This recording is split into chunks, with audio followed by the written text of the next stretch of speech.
සම්බන්ධය ගැන පුතාගේ ගෙදරින් දන්නවද? ඔව් අංකල්. එහෙනම් හොඳයි. තාත්තෙන් හොඳින් ඉන්නවද? තාත්තා නම් අංකල් මාස කිහිපයකට කලින් නැති වුණා. කොහොම හරි ඇරෙන්න තාත්තට වෙන අවුලක් නෑනේ.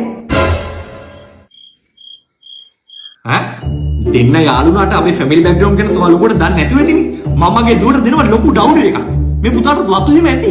අපට අංකල් පොල්ලත්තක් තමයි තියෙන්නේ. ඒකේ තියෙනවා 40ක් විතර. පොල්ලක් කර 40ක්? නෑ ගස් 40ක්. ගස් 40ක්? මේක සාදේ හරියන්නේ නෑ.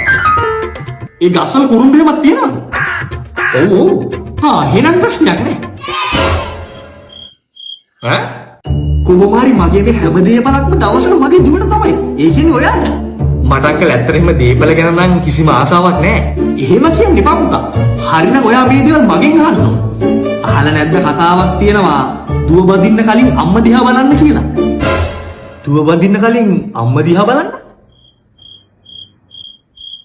ඇන්ටිත් හොඳයි. ඒ වුණාට ඉතින් ඇන්ටි අංකල්ලා බැඳලානේ මට දුව හොඳයි.